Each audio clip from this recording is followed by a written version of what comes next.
Hi, my name is Joe Jackson. I'm a journalist, author, interviewer, and broadcaster. And recently, meaning in May 2021, while flicking through the tapes of three of arguably the most in-depth and provocative interviews ever given by Tom Jones, section of which I uploaded in podcasts, I came across a clip that I've since realised many fellow fans might like to hear. I once interviewed one of Tom's peers during the 1960s, singer PJ Proby, and he suggested that he was the only, quote, real man when it came to male pop singers in Britain circa 1964. Needless to say, Tom Jones did not agree with that claim, and nor would many of his fans. Proby also suggested that there was what he described as a kind of gay mafia operating in the British music business at the time, including Larry Parnes, and what even the BBC circa 1959 described as his stable of young boys, including Billy Fury and Marty Wilde.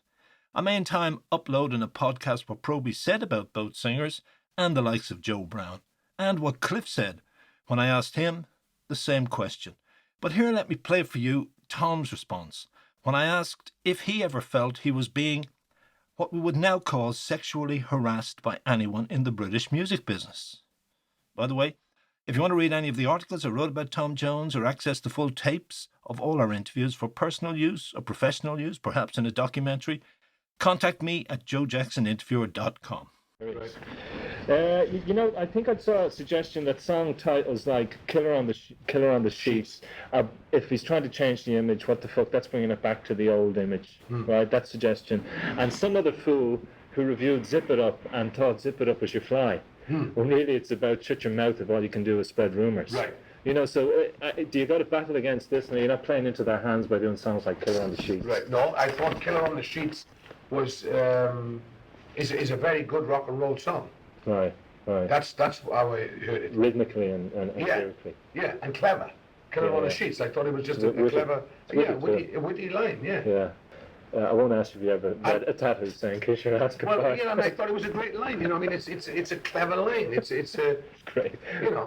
I altered my position, to read it, and it said "Kiss Your Ass Goodbye." I mean, it's tremendous. I mean, so that I just looked at it as a. Do you say arse or do you say ass?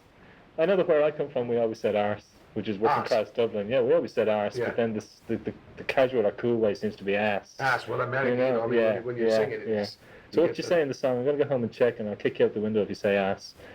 I might say ass. You probably say ass. Yeah. There was just one thing. I was watching. Remember the Jerry Lee Lewis clip on the video?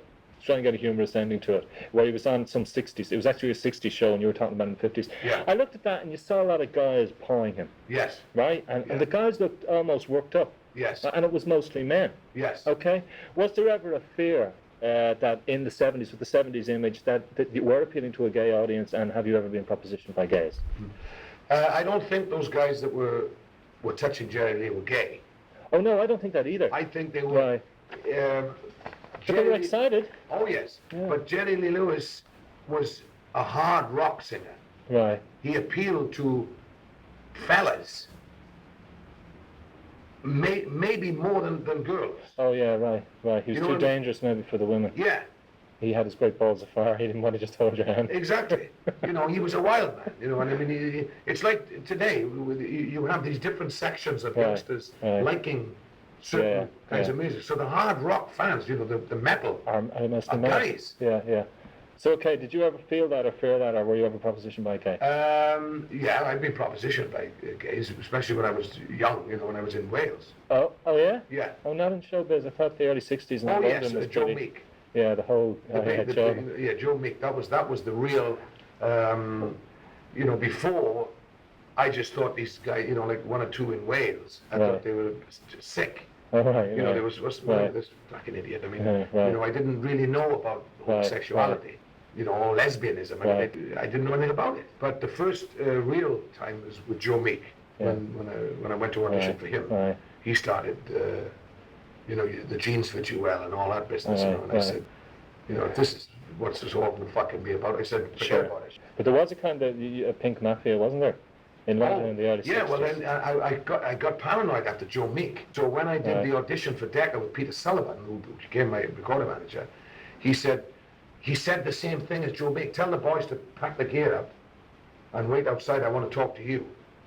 So when Joe Meek did that, it was for homosexual reasons. Peter Sullivan he didn't want the band. He only wanted to sign me. Oh, I see. But when he said it, as soon as he pulled me one side, I said, "No, just a fucking minute." I said, "You're not one of these queer fellas, are you?" And he said, "What are you talking about?"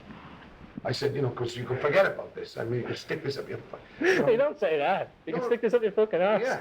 Right. That's the wrong line. Words to that effect. But I told him what he could do with his, proposition. with the contract for Decca. I thought then, maybe that's the only way you can get into show business. If so, forget it.